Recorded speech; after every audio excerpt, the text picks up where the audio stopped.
오늘 설교 제목이 돌이키든지 불타든지라고 되어 있죠.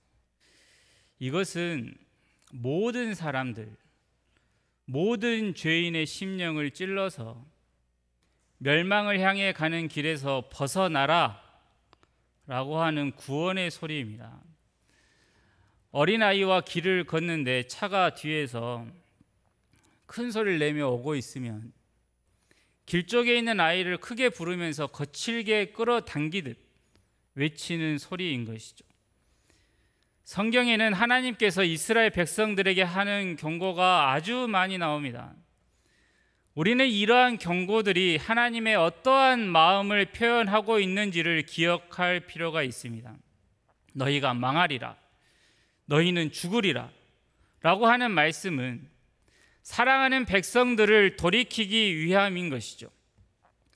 한번 생각해 보십시오. 심판하시는 게 목적이었으면 경고를 할 것이 아니라 법대로 처리를 하면 됩니다. 아이들을 다들 키워보셔서 아시겠지만 너 오늘 저녁까지 숙제 안 하면 혼난다 라고 했다면 저녁까지 가만히 보고만 있다가 시간이 딱 되니까 이리 와 하고 매를 때리는 부모는 없어요. 계속 저녁 시간이 가까워지고 있는데 숙제를 할 생각을 하지 않는 아이를 향해 말을 하는 것입니다. 너 언제 할래? 언제 할래? 너 혼난다. 왜 그러한 말을 미리미리 계속 이야기를 해줍니까? 그러한 경고를 듣고 말을 듣기를 바라는 것이죠. 그리고 또 이러한 것도 있습니다. 열 셀 때까지 네가 먹은 밥그릇 다 치워라 라고 한다면 하나, 둘, 셋, 넷, 다섯, 여섯, 일곱, 여덟, 아홉 반, 아홉 반의 반 이래요. 왜 이렇게 반의 반 하면서 소리를 계속 지릅니까? 열이 되어서 혼나지 말고 그 전에 치우라는 것이죠. 이게 바로 부모의 마음이고 하나님께서 그 마음으로 수많은 경고를 하고 계시는 것입니다. 오늘 말씀을 우리가 들으면서 하나님의 이러한 마음을 깨닫는 은혜가 있기를 바랍니다. 코로나가 처음 시작되었을 때 우리는 일상의 모든 것들이 멈추는 것을 다들 경험해 보셨죠. 오랜 시간 너무나도 당연하게 여겨왔던 것들을 더 이상 할 수 없을 때가 있었음을 우리는 모두 경험을 했습니다. 사랑하는 사람들 만나서 자유롭게 이야기하는 것이 당연한 것이 아니었다는 것도 알고 한 믿음 아래에 있는 성도들과 즐거운 교제를 나누는 것도 당연한 게 아니었습니다. 뿐만 아니라 늘 우리 곁에 있을 것 같았던 그 믿음의 식구들이 하나 둘 떠나는 것들도 우리 모두는 경험을 해왔습니다. 그 일들을 통해서 우리는 지혜를 얻지요. 바로 우리의 날도 끝나는 때가 있겠구나. 함께 교제하고 함께 격려하며 신앙생활 할 수 있는 시간이 마냥 영원하지 않다는 것을, 주께서 우리에게 허락하시는 하루하루의 시간들이 얼마나 소중한 날들인지를 기억을 해야 하죠. 이 귀한 시간에 우리가 다른 무엇보다 먼저 생각해야 하는 복음, 바로 특별히 경고하시는 하나님의 말씀에 담긴 복음에 대해서 오늘 나누고자 합니다.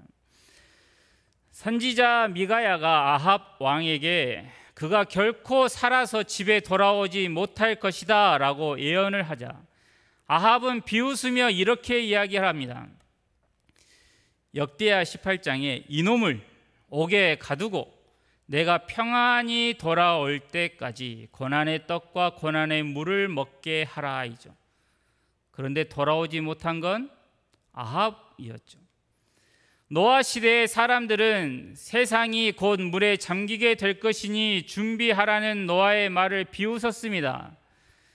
그들이 높은 산 위로 올라가서 큰 물이 자신들을 향하여 밀려오는 것을 볼 때, 그때까지도 너와 말은 틀렸어 라고 할 수 있었을까요? 화살을 맞은 아합이 그의 병거 모는 자에게 내가 부상하였으니 네 손을 돌려 나를 진중에서 나가게 하라 라고 말했을 때에도 과연 아합이 미가야가 거짓말을 했다라고 생각을 했겠습니까? 아니죠. 뒤늦게서야 깨닫게 됩니다. 이러한 죄인의 어리석음은 지금도 반복되고 있습니다. 세상에 다가올 심판에 대하여 개인에게 임할 심판에 대해서 경고를 하면 그것은 거짓말이다, 나와는 상관없는 일이다 라고 하며 외면을 하겠지만, 그날이 되어서 재앙이 임하고 멸망이 온 하늘을 덮을 때 과연 그들의 눈앞에 죽음이 와 있는 그때조차도 과연 그것은 거짓말이다 라고 할 수 있을까요? 회개한다는 것이 무엇입니까? 회개는 공허한 것이 아닙니다. 약속하거나 맹세하는 것에서 그치는 것이 아니라 삶 속에서 실제로 행하는 것을 의미합니다. 여러분 가운데서는 이러한 기도를 하신 분들도 계실 겁니다. 주여, 내가 이제 하나님께 돌아가기를 바랍니다. 원합니다. 이제부터는 범죄하지 않을 것이고 거룩한 삶을 살고자 애쓰겠습니다. 악을 버리고 마음을 다하여 하나님께 돌이키겠습니다 라고 말씀하셨던 분들도 계실 것입니다. 그런데 바로 그 기도했던 다음 날이 되면 그러한 약속을, 맹세를 까맣게 잊어버리던 때가 한 번도 없으셨습니까? 하나님의 말씀을 때로는 듣고 눈물도 흘립니다. 이제는 나는 새롭게 살리라. 그런데 그 다음 날이 되면 모든 눈물은 말라있고 말씀을 들었다는 것조차 잊어버리고 살았던 적이 몇 번이었습니까? 분명한 사실은 회개하겠다는 약속이나 그러한 맹세가 우리에게 구원을 해주는 게 아니죠. 일시적인 감정도 구원해 줄 수 없습니다. 오직 매일매일 실제 삶 속에서 죄를 진정으로 버리고 돌이키는 것이 구원에 이르는 회개를 한 것이죠. 마음으로 진심으로 슬퍼하고 회개하셨다면 다시 한번 자신을 돌아보면서 내 삶 속에서는 이전과 무엇이 달라져 있는가, 이것을 점검할 필요가 있는 것이죠. 회개는 온전해야 합니다. 많은 사람들이 나는 이러한 죄를 버리겠습니다 라고 이야기하는데, 내가 좋아하는 이것까지는 못 버리겠습니다 라고 하는 경우도 있습니다. 참된 회개는 한 가지 죄 또는 10가지, 50가지의 죄를 버리는 것이 아니라 모든 죄를 단호하게 버리는 것입니다. 커다란 배에 구멍이 10개가 났는데 그 중에 5개, 8개를 막았으니 이제 우리는 안전하겠구나 라고 생각을 하면 어리석은 것이죠. 단 하나의 틈으로도 배는 침몰할 수 있습니다. 많은 죄로 한 영혼이 망하기도 하지만 단 한 가지의 죄도 한 영혼을 멸망으로 밀어버릴 힘을 가지고 있는 것이죠. 하나님께서 본문 12절에 그의 화를 이미 당기어 예비하셨도다, 죽일 도구를 또한 예비하셨으며 라고 말씀하시는 것은 즉각적인 회개를 원하신다는 것이죠. 우리 가운데는 결코 마지막 순간에 회개하겠다, 죽음이 내 눈앞에 왔을 때 회개하면 될 것 아닌가 라고 하는 어리석은 생각을 하는 분이 안 계시기를 진심으로 바랍니다. 평생 동안 죄를 짓고 살다가 죽을 때쯤에 회개할 수 있었던 사람은 극히 드뭅니다. 죽을 때 회개할 수 있을 것이라 라고 하는 악한 유혹에 넘어가지 마십시오. 건강할 때 회개하지 않았던 사람이 병이 들자 더욱 완악해진 경우는 무수히 많습니다. 수많은 사람들이 세상을 떠나기 전에 자신을 돌아보는 시간을 가지고 그 시간에 죄를 고백하고 용서를 받으며 인생을 마무리할 수 있으리라 기대를 하겠지만, 그런 느긋한 시간을 실제로 가질 수 있었던 사람은 적습니다. 보십시오. 얼마나 많은 사람들이 길에서 갑자기 돌아가시고, 일터에서 일을 하다가 쓰러져서 그대로 소천하시는 경우가 많습니까? 죽음은 갑자기 오는 것이죠. 그러면 죽음이 서서히 혹이라도 찾아오면 회개할 수 있느냐? 그렇지도 않습니다. 지금 내 몸의 고통으로도 충분히 괴로운데 회개함으로 내 영혼이 겪게 될 고통을 어떻게 더하란 말이냐? 안 그래도 내 몸은 지금 찢어질 정도로 고통스러우니 내 마음까지 힘들게 하지 말라라고 하지는 않을까요? 히브리서 3장에서 말씀합니다. 오늘 너희가 그의 음성을 듣거든 경노하시게 하던 것 같이 너희 마음을 완고하게 하지 말라는 것이죠. 말씀이 내 귀에 들릴 그때가 바로 하나님께 돌아가는 은혜의 시간임을 기억하라는 것입니다. 성령 하나님께서 죄를 깨닫게 해 주신다면 회개를 미루지 마십시오. 회개할 수 있는 날이 다시는 오지 않을 수도 있는 것입니다.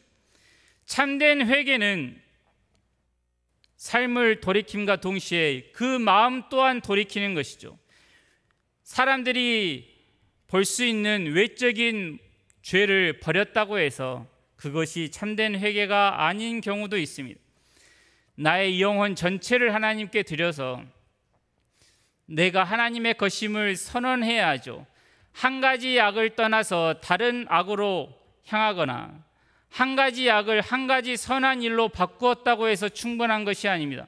모든 악을 전부 버려야 하는 것이죠. 이러한 회개를 계속 우리는 해야 합니다. 내가 예전에 얼마나 눈물을 흘리며 하나님께 나의 모든 죄악을 고백했는지 아십니까? 라고 하는 분들이 계실 수도 있죠. 하지만 하루 동안 하나님께 돌이켰다고 해서 그것이 과연 참된 회개인가? 라고는 할 수 없는 것이죠. 참된 회개는 무덤에 잠들 때까지 일생을 거쳐서 죄를 버리고 또 버리는 것입니다. 일주일 바르게 살았다고 해서 그것이 구원받은 증거라고 착각해서는 안 되는 것이죠. 베드로후서 2장에 이런 말씀이 있습니다. 개가 그 토하였던 것에 돌아가고 돼지가 씻었다가 더러운 구덩이에 도로 누웠다는 말씀과 같이 또다시 이전의 삶으로 돌아간다면 그는 하나님의 은혜를 아직 여전히 모르고 있는 것이죠. 나중 형편이 처음보다 더 심해지는 일이 일어나게 되는 것입니다. 그리고 회개에는 두 종류가 있습니다. 첫 번째는 율법적인 회개가 있고 두 번째는 복음적인 회개가 있습니다. 율법적인 회개는 무엇이냐면 죄의 결과가 무서워서 회개하는 겁니다. 더 쉽게 말씀드리면 지옥 가기 싫어서 또는 하나님께 벌받기 싫어서 회개하는 경우가 율법적인 회개이죠. 그러면 복음적인 회개는 무엇이냐면 하나님의 진노를 일으키는 원인인 죄를 미워하는 것입니다. 성령의 역사하심으로 하는 회개는 죄로 인한 벌이 아니라 그 죄를 미워하는 것이라고 할 수 있는 것이죠. 지옥 가기 싫어서 회개했다면 구원에 이르는 회개와는 거리가 멉니다. 복음적인 회개를 하는 사람은 악인을 위해 준비된 구덩이가 없다 하더라도 몸을 갉아먹는 구더기가 없어도 꺼지지 않는 불이 없을지라도 그 죄가 미워서 죄를 버리고 또 버리는 것입니다. 이것이 바로 우리가 해야 하는 회개의 모습이죠. 우리가 죄를 미워하고 끊어내는 모습이 이래야 합니다. 영원한 형벌과 고통에 대한 두려움 때문에 회개한다면 참되게 회개한 것이 아니죠. 여전히 뉘우치지 않는 도둑들을 붙잡아서 그들이 가기 싫어하는 감옥에 가뒀다고 생각을 해 보십시오. 그러면 그들이 그 감옥의 형기를 마치면 나와서 또 무엇을 할까요? 도둑질 하는 것이 싫어서 싫어하는 마음이 전혀 없기 때문에 감옥만 벗어나면 또다시 죄를 짓습니다. 그들은 뉘우친 적이 한 번도 없는 것이죠. 우리가 죄를 미워하는 회개를 하고 있지 않다면, 오늘 본문 12절에 나온 사람이 회개하지 아니하면 그가 그의 칼을 가시며라는 말씀에 다시 한번 귀를 기울여야 합니다. 참된 회개자는 죄 자체를 미워할 뿐 아니라 죄의 권능과 그 더러움 또한 너무나도 잘 알기 때문에 이 죄를 내가 아무리 회개를 해도 회개했다고 이 죄를 씻어낼 수 있는 것이 아니라고 느낍니다. 그는 하나님의 주권적인 은혜를 통해서만 자신의 죄가 씻어졌다는 것을 확신하죠. 그래서 참된 회개자는 내가 아무리 애쓰고 노력해도 안 되고 눈물을 많이 흘려봐도 안 되니 내 죄를 속하며 나를 구원하실 이는 오직 그리스도 예수밖에 없다라고 고백을 하는 것이죠. 회개하지 않는 사람에 대하여 하나님께서는 칼을 가실 수밖에 없습니다. 하나님께서 죄를 벌하시지 않은 채 넘어갈 수 있다라고 생각하지 마십시오. 세상에서도 공의가 없는 권력을 선하다고 말할 수가 없을 것인데, 하나님이 온통 사랑뿐이고 공의가 없다라고 생각을 한다면 그것은 성경에 나온 하나님이 아니라 다른 것을 믿고 있는 것입니다. 만일 하나님께서 공의가 없으시다면 하나님은 세상을 다스릴 수 없습니다. 불순종하는 피조물을 순종하는 피조물과 똑같은 마음으로 대하신다라고 생각할 수가 없지요. 하나님께서 악인이나 의인을 동일하게 칭찬하신다고 생각할 수도 없습니다. 그러므로 죄인이 벌을 받지 않을 수도 있다라고 생각하는 사람은 하나님을 여전히 믿지 않고 있는 사람이죠. 하나님께서 죄를 벌하시지 않는 분이시라면 왜 인류의 조상인 아담과 하와를 에덴 동산에서 내쫓으십니까? 왜 하나님께서 깊은 샘까지 터뜨려서 이 세상을 전부 물로 잠기게 하십니까? 하늘로부터 유황불이 비같이 쏟아진 사건은 하나님이 공의로우신 분이심을 우리에게 보여주고 있는 것이죠. 땅이 입을 벌려서 고라와 다단과 아비람을 삼켜버린 사건은 하나님께서는 죄인을 그냥 두시지 않는다는 것을 우리에게 경고하신 것입니다. 이러한 일들은 하나님이 죄에 대하여 보응하신다는 증거이죠.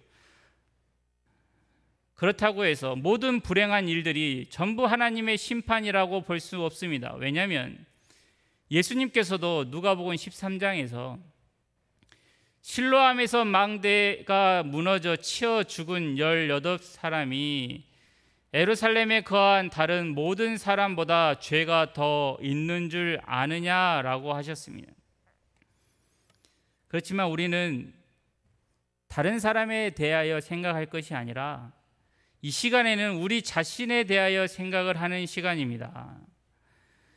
성경에 기록된 그 많은 심판의 일들은 죄를 범하시는 하나님을 보여주고 있는 증거이고, 내가 지금 하나님 앞에서 어떠한 모습으로 살고 있는가를 돌아보는 시간이라는 것이죠. 죄인은 아무리 자신의 죄를 발견한다 하여도 우리의 힘으로는 벗어날 수가 없습니다.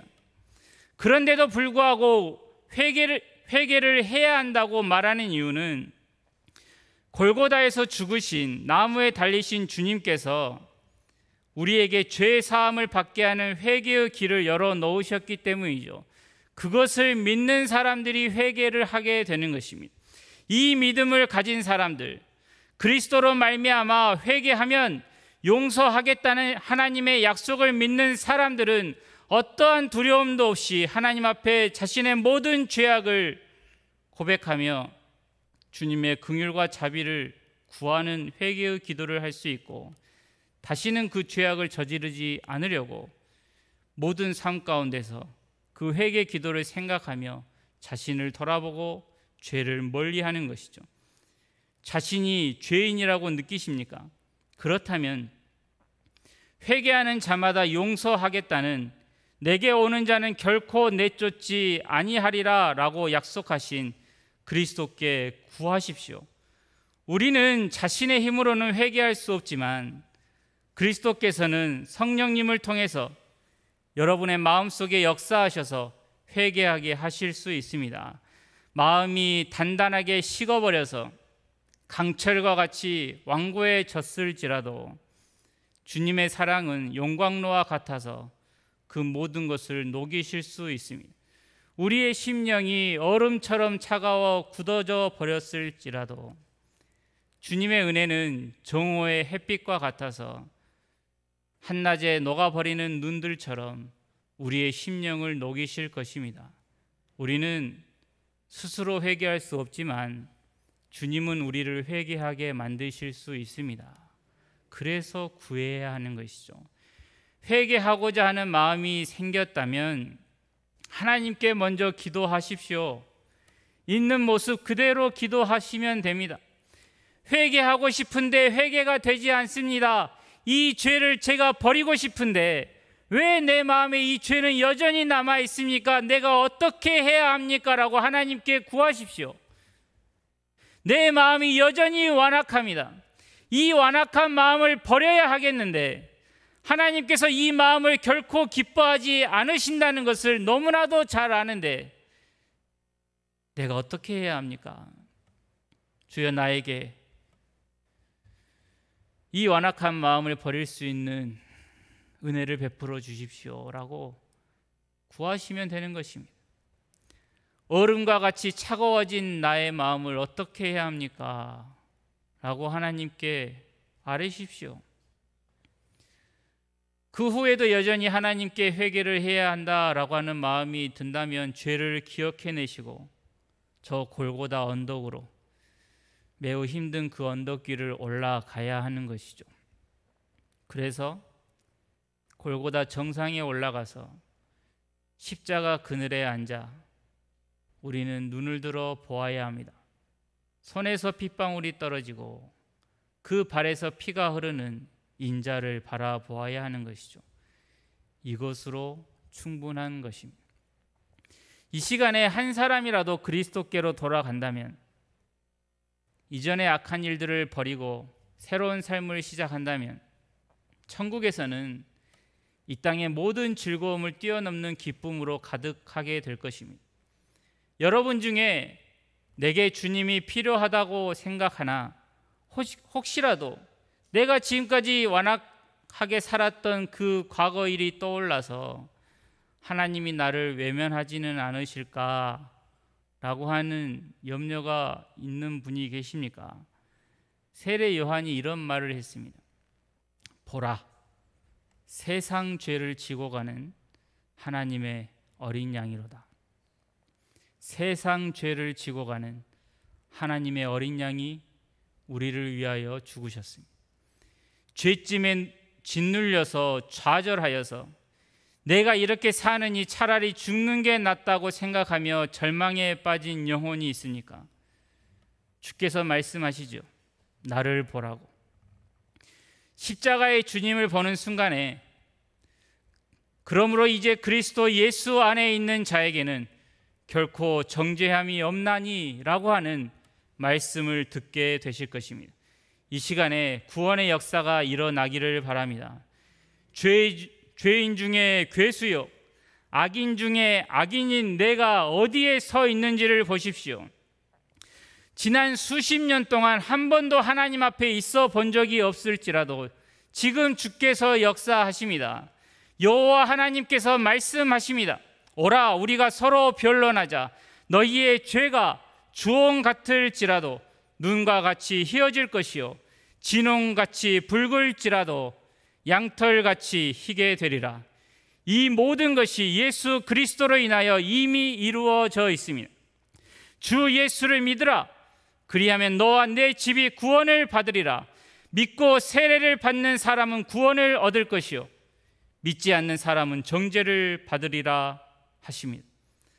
그러면 이제 어떻게 하시겠습니까? 주의 말씀은 이미 우리에게 선포되어 있습니다. 이 말씀을 들으십시오. 이제 선택해야 합니다. 돌이키든지 불타든지. 인생길은 이 두 가지뿐인 것이죠. 예전에 제가 요 앞에서 우리 유년주일학교 학생들을 대상으로 여름 성경학교를 했을 때 유년주교 학생들에게 전한 말씀 중에 하나가 에스겔 33장 11절입니다. 이렇게 나옵니다. 너는 그들에게 말하라. 주 여호와의 말씀이니라. 나의 삶을 두고 맹세하노니 나는 악인이 죽는 것을 기뻐하지 아니하고 악인이 그의 길에서 돌이켜 떠나 사는 것을 기뻐하노라. 이스라엘 족속아 돌이키고 돌이키라. 너희 악한 길에서 떠나라. 어찌 죽고자 하느냐 하셨다 하라. 이 돌이키고 돌이키라는 말씀, 왜 죽으려고 하느냐는 이 말씀이 시간이 지날수록 무섭게 들리는 게 아니고 애타게 부르시는 소리로 들립니다. 위협적인 것이 아니라 왜 그러느냐고 찾고 계신 소리로 들리는 것이죠. 내 양이 어디 있느냐며 자기 발로 나가버린 양 한 마리를 찾는 목자의 외침과 같이 한 드라크마를 잃고서 등불을 켜고 집을 쓸며 찾아내기까지 부지런히 찾는 한 여인과 같이 내 아들이 이제는 돌아오려나 무슨 일이 생긴 건 아닌가라고 하며 유산을 챙겨서 가버린 아들을 애타게 기다리는 아버지와 같이 주께서 찾고 계신 것이죠. 분을 내시면서 그의 재앙이 자기 머리로 돌아갈 것이다 라고 경고하시는 하나님의 마음이 느껴지십니까?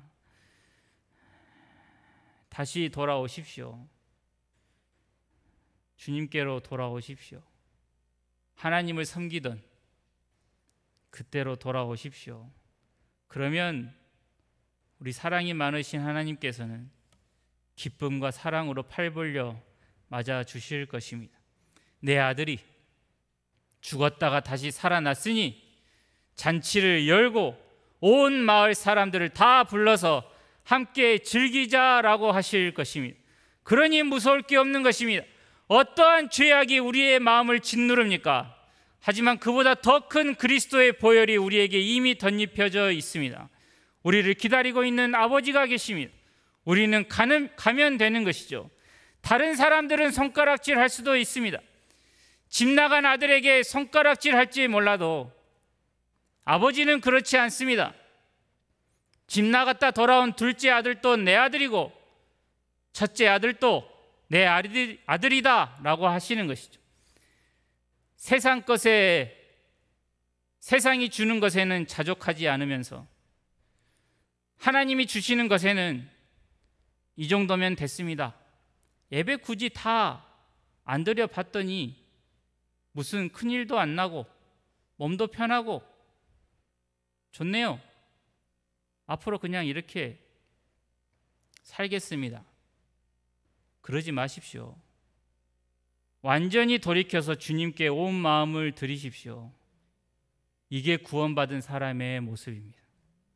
악에서 떠나 주님이 기뻐하시는 열매들을 맺으며 바로 내가 하나님께서 심으신 좋은 나무임을 날마다 보여드리십시오. 고라와 다단과 아비람의 장막 사방에서 떠나고 그들의 물건은 아무것도 만지지 마십시오.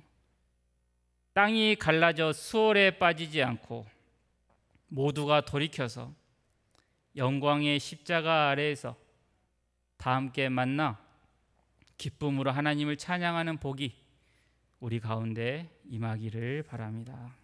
기도하겠습니다. 하나님 아버지,